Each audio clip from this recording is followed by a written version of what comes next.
Hello and welcome to another video.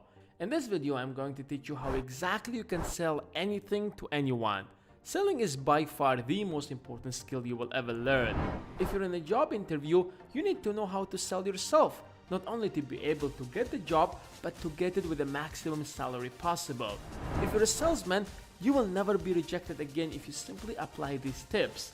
No matter who you are, no matter what's your background, imagine for a moment if you know how to sell. All what you need to do is to come up with a product or service and start selling it. And it's only a matter of time before you will be filled with cash. What made this guy so different than the rest of the entrepreneurs is probably because he knew how to sell $1,000 product that only takes $120 to build. Fortunately, there is science behind all of this.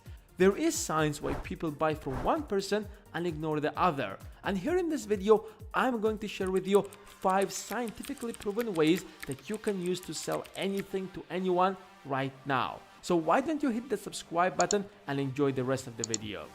The first thing I want to talk to you is the rule of authority. We are more likely to follow a request if it's coming from an expert.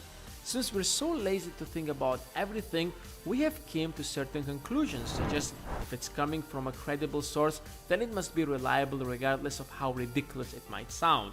That's why we find some great salespeople sticking their certificates on the wall of their offices where they meet their clients, because it sends a message to the client that the guy you're dealing with knows exactly what he is doing.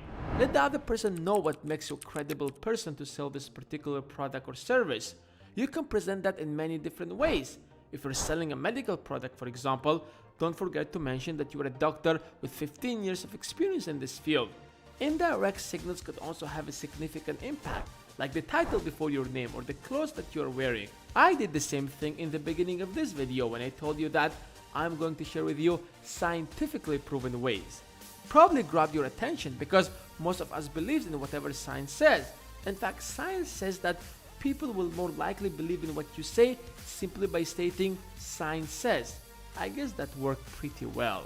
So if you are not a credible person yourself, talk at least about the credibility of the product, for example.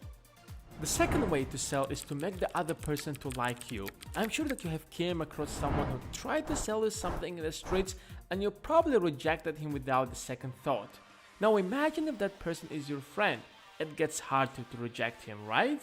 We might even feel guilty for not buying from him. So why not use this trick with every person you are trying to sell something? Before jumping into business, make the other person like you.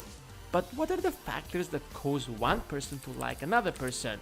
Well, there are many factors that's involved here, but in general, we like people who are similar to us, people who pay us compliments, and those who work with us for mutual goals. Instead of starting talking about all the benefits of your product first, why don't you have a small talk to find some similarities between you? Maybe both of you watch soccer. Perhaps both of you support the same team. The more reasons you will give him to like you, the higher the chances that you will make the sale.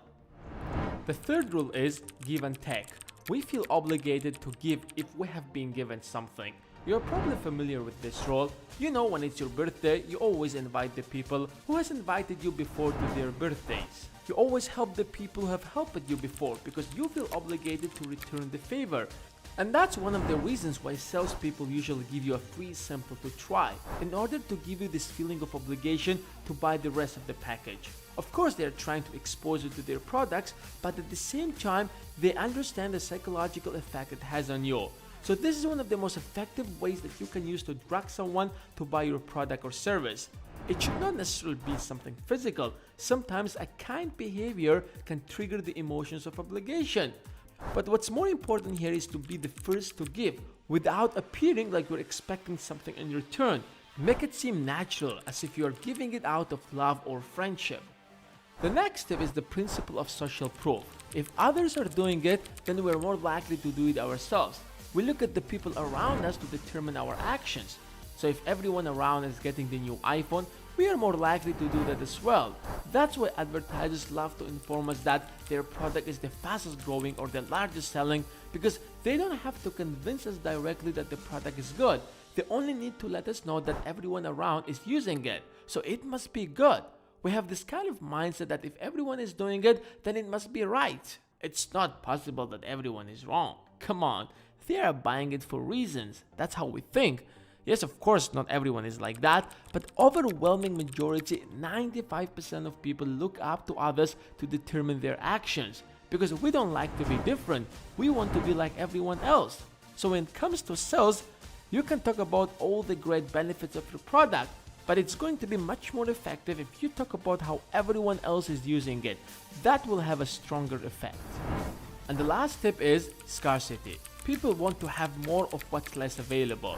The only reason diamond is more expensive than gold is not because they are better in some way, but simply because they are scarce. We feel a sense of loss if we don't get what's less available.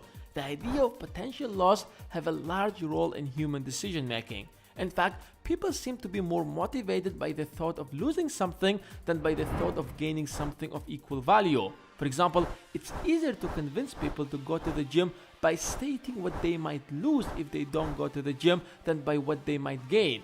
Because you don't want to lose that good health that you already have. You're probably familiar with the limited number tactic, when a customer is informed that a certain product is in short supply, that if you don't get it now, you will have to wait for another 6 months for the next stock to arrive. Or the deadline tactic, where the products are only sold during a particular period of time.